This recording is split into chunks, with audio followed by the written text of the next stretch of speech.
You didn't just wake up one day and decide you weren't interested anymore. It wasn't a choice. It was a slow fade, a gradual disconnection from a part of yourself you thought would always be there.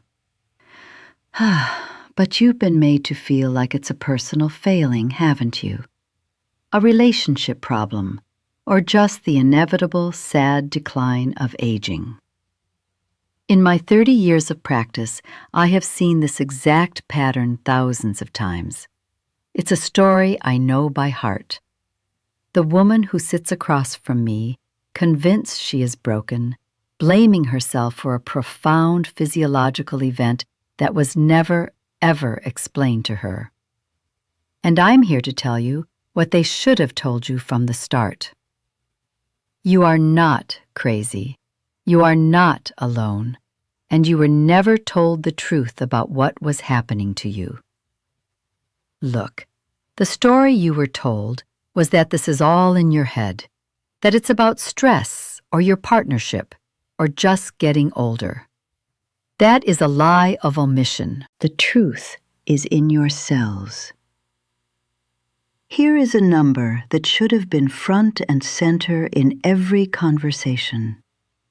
After menopause, your body's main estrogen, estradiol, drops by over 95%. 95%. That is not a gentle slope. That is a systemic power outage. Yet, 80% of OB/GYNs report having no specific training in menopause. So you were sent home with platitudes while your body was navigating one of the most significant hormonal shifts of your life, completely in the dark. But the silence is worse than just a lack of information, because it has hidden the true mechanism behind this change, and understanding it is the key to getting your life back. What I'm about to explain is why it was never about your willpower.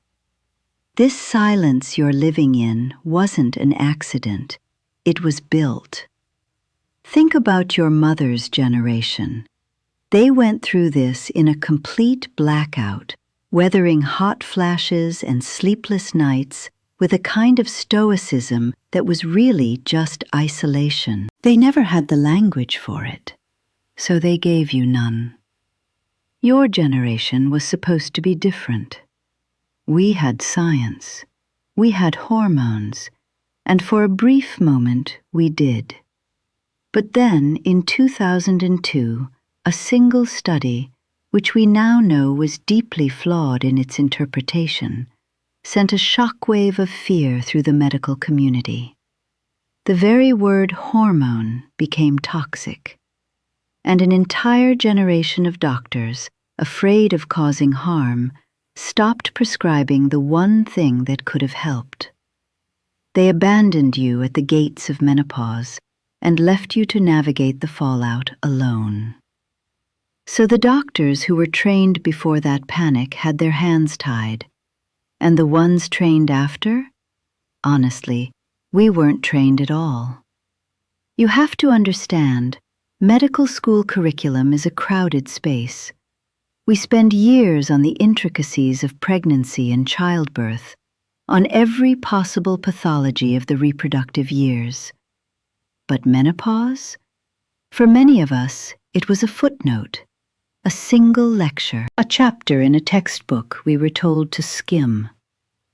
There was no deep dive into the 400+ estrogen receptors in the body, no training on the neurology of desire, no distinction between safe local hormones and the systemic ones that caused the panic. We were taught to manage a crisis, not a transition. So when you came to us, we defaulted to the only tools we had left: antidepressants and platitudes. And that's how the trap was set. You inherited a legacy of silence from your mother.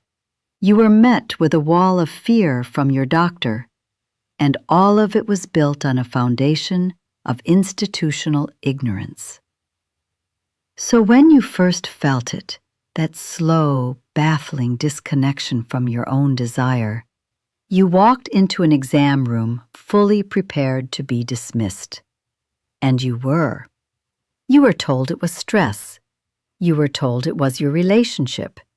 You were told in 1,000 quiet ways that it was your fault. But here is the part of the story that was kept from you. The same physiological process that was impacting your libido was also silently beginning to affect your bones, your heart, and your brain. And understanding that mechanism is not just about desire. It's about the next 30 years of your life. Let's be very clear about who the players are in this story. On one side, you have a medical education system that, for decades, effectively erased this chapter of a woman's life from its training manuals. On the other side, you have a multi-billion-dollar wellness industry that rushed in to fill that vacuum, selling you expensive creams, supplements, and promises of balance that could never address the root cause. This wasn't a fair fight. You were a patient seeking answers, and you were met by a doctor who likely never received the training and a marketplace that was more than happy to sell you a comforting story instead of a real solution. The system's silence created predictable patients, women who would accept that this was just aging, that it was all in their head. And you complied because you were never shown another way. You were never told that your symptoms pointed to a specific, treatable medical condition. And here's the name of that condition, the one that should have been diagnosed in that exam room years ago: genitourinary syndrome of menopause, or GSM. Up to 80% of women in postmenopause suffer from it. 80%. This isn't some rare disorder. It's a direct, predictable consequence of that hormone drop we talked about. And it does not get better on its own. It progresses. The silence around GSM served the system. It kept appointments short. It avoided uncomfortable conversations. It sidestepped the hormone fears that doctors themselves weren't trained to properly navigate. But you paid the price for that silence. You paid with your intimacy, with your comfort, with your sense of self. And let me explain what is actually happening in your body, because the problem goes even deeper than just tissue. It's about the very chemistry of desire itself, and it involves a second hormone that is almost never ever discussed with women. So let's talk about that 95% drop. Its effects go far beyond what you were told. They gave you a pamphlet about vaginal dryness, maybe, but they never showed you the full map. Your body has over 400 different types of tissue with estrogen receptors. 400. In your brain, your bones, your blood vessels, your skin, your gut. When the estrogen went away, it wasn't just one system that got a little weaker.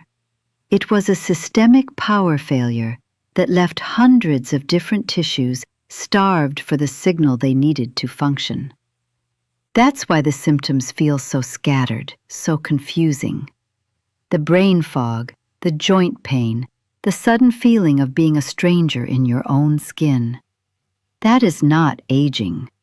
That is a hormone shift nobody explained to you. But estrogen wasn't the only thing that disappeared. There was another hormone, one that's responsible for drive, for ambition, for wanting. And its disappearance is almost never even acknowledged in women. That hormone is testosterone, and the silence around it is one of the biggest blind spots in all of women's health. We have been taught to think of it as a male hormone. It's not. It is a critical human hormone. In women, It is the primary driver for libido, for mental clarity, for confidence, for the ability to build and maintain muscle mass. And here's the number they never told you. By age 50, your testosterone levels have already dropped by half from their peak. Half.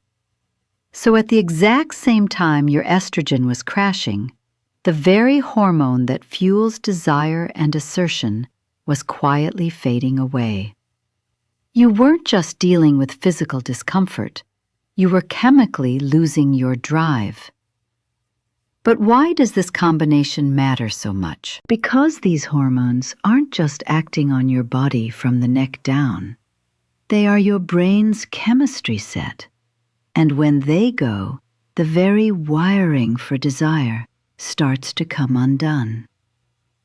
I went through this myself. I was 52, and I remember standing in my kitchen one morning. The sun was coming through the window, and I was looking at my husband, a man I had loved for decades, and feeling a complete and total blank. Not anger, not sadness, just nothing. A quiet, hollow space where a feeling used to be. And I was the doctor. I was supposed to know what was happening. That feeling, that neurological disconnect, is the part nobody talks about. In 30 years of practice, I have seen that same blank look in the eyes of thousands of women. It's the look of someone trying to access a part of their own brain that has gone offline. It's a neurohormonal event. The story you were told, that it's all psychological, wasn't just wrong, it was cruel. It took a chemical change in your brain and blamed it on your character. Now, let's look at what the science actually says is happening inside your body. So let's get specific. Because they told you it was in your head, but it's in your cells. The first thing to understand is that your body's stress response system was hijacked. In your reproductive years, estrogen helped buffer the effects of cortisol, the main stress hormone. When the estrogen went away, cortisol was left unchecked. For many women, this results in a dramatic shift in fat storage. That stubborn belly fat that won't budge, no matter how much you diet or exercise, that's not a failure of willpower. For many menopausal women, cortisol is the primary driver for up to 40% of that new, deep, visceral fat. Your body is in a constant, low-grade state of alarm, and it's storing energy in the most dangerous place possible, right around your vital organs. That wasn't your fault. That was chemistry. Now let's talk about your sleep, or rather, the lack of it. They told you it was just anxiety. Let me explain what is actually happening in your body. Estrogen and progesterone are critical for healthy sleep architecture.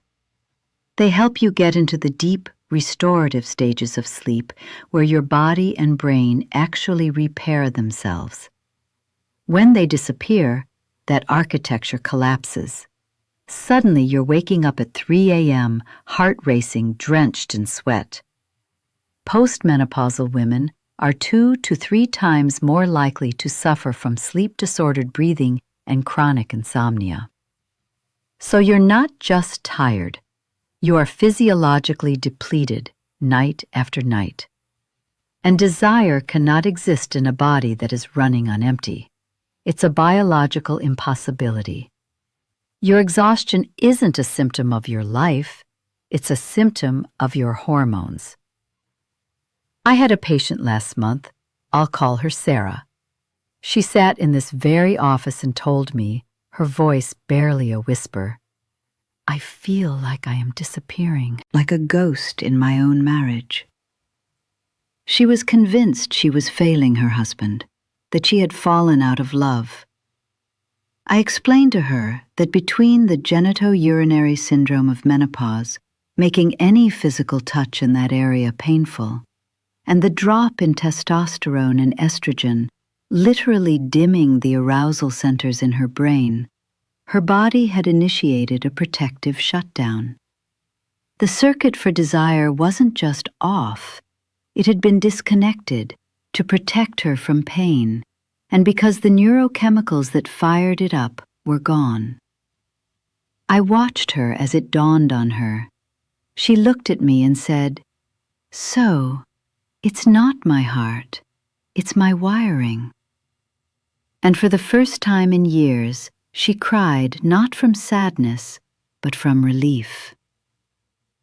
The next piece of this puzzle is what's happening to your metabolism. You're doing everything you used to do, the same diet, the same exercise, but you're gaining weight. This is where insulin resistance comes in. Estrogen is a key player in keeping your cells sensitive to insulin, which helps you use sugar for energy. After your last period, that sensitivity can plummet. In fact, many women experience a drop of as much as 15% in insulin sensitivity in just the first year post-menopause. Your body becomes less efficient at handling carbohydrates, more prone to storing them as fat, and your risk for type 2 diabetes begins to climb. The game changed, but nobody gave you the new rule book. You were left thinking you had lost your discipline, when what you had really lost was a key metabolic regulator. And finally, let's talk about the silent part of this story, the part happening in your bones. Estrogen is the guardian of your bone density. It regulates the continuous process of breaking down old bone and building new bone. When the estrogen is gone, that process goes haywire. The breakdown starts to outpace the rebuilding, and your bones begin to thin. Look, a woman can lose up to 20% of her total bone density in the first 5 to 7 years after her final period. 20%. It's completely silent. You don't feel it. But it is the single greatest risk factor for the devastating hip fracture that can steal a woman's independence later in life. This isn't just about feeling good. It's about the structure of your body, and the silence around it is putting your future at risk. So here is the turning point. It's the moment you've done everything right. You've cut the carbs, you've upped the exercise, you've tried to meditate the stress away. You've read the books on how to reconnect with your partner. And yet, the weight isn't shifting from your middle. The sleep is still fractured, and the desire, that core part of you, remains stubbornly, silently offline. This is the moment the story they told you completely falls apart. Because when you do everything you're supposed to do, and nothing changes, there are only two possible conclusions. Either you are a complete and utter failure, or the problem was never, ever about your behavior in the first place. That is not aging. That is a hormonal reality colliding with a lifetime of lies. It's the cold, quiet clarity that your body isn't broken. It's been ignored. And in that moment, something profound shifts. The shame you've been carrying for years finally begins to curdle into a quiet, righteous anger. You were made to feel that your body was the problem, when the real problem was the silence. The system that never trained your doctor. The history that made them afraid. The culture that decided this part of your life wasn't important enough to talk about honestly. Look, you are not failing. You were never told the truth about what was happening to you. Your symptoms are not a sign of personal weakness. They are a predictable physiological response to a specific treatable hormone deficiency. The exhaustion, the disconnection, the feeling of being a stranger to yourself, that was never a character flaw. It was chemistry. And the grief you feel is real, but it's not just for your own body. It's for the years you spent blaming yourself, when the truth was sitting right there, just underneath a wall of silence someone else built. So what happens if you just keep going? If you accept this silence as the final word on your body? In the immediate future, over the next 1 to 3 years, the answer is simple. It gets worse. The hot flashes and night sweats aren't just a phase, they persist, accumulating a debt of sleep deprivation that erodes your mood, your patience, and your ability to think clearly. The disconnection from desire hardens into a wall between you and your partner, a source of quiet resentment and deep personal shame. You retreat further into yourself, and every month that passes makes you more convinced that you are uniquely broken, that you are the one who is failing. The silence isn't static, it's an active force, and it thrives on your self-blame. Looking at the medium term, 3 to 10 years from now, the invisible consequences begin to compound. The critical window after your last period is when bone density loss accelerates dramatically, silently thinning your body's framework. The natural protection estrogen gave your heart and blood vessels disappears, and your cardiovascular risk begins its relentless climb. The genitourinary syndrome of menopause evolves from minor discomfort into a chronic, progressive condition that can make even sitting painful. And the cognitive fogginess starts to calcify into patterns of memory loss that alarm you and the people who love you. In the long term, 10 to 30 years from now, the bill for this silence truly comes due. Bone loss culminates in osteoporosis, leading to a fracture in 1 out of every 2 women over 50. The loss of neuroprotective estrogen contributes to higher risk for dementia, and cardiovascular disease becomes the leading cause of death for women over 60. Picture that life: diminished independence, chronic pain, a mind no longer your own, and understand that for so many women, it is the direct result of decades spent suffering inside a silence that was always optional. But you don't have to wait 30 years to feel the psychological cost. Anxiety is reported by nearly 70% of women navigating this transition. Depression rates can double during perimenopause.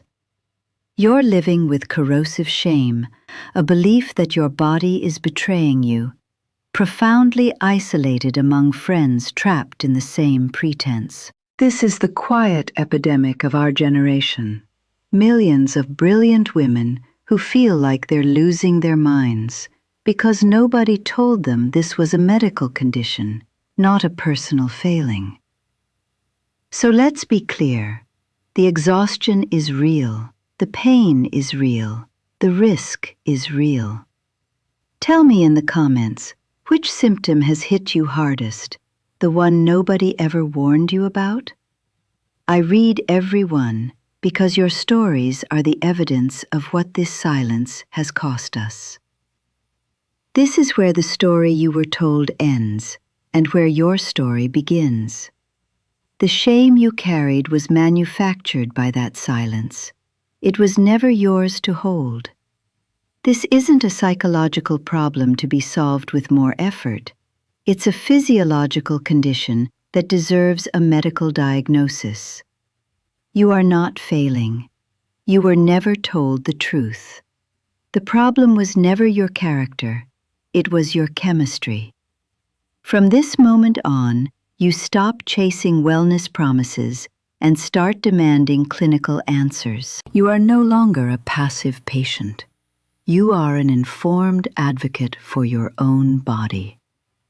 You now have the words: genitourinary syndrome of menopause, hormone deficiency, testosterone, to open a conversation that should have been started 20 years ago. You walk into that doctor's office not as a woman with a failing body, but as a woman who finally has the map. This knowledge isn't meant to comfort you, it's meant to arm you. So sit with a question.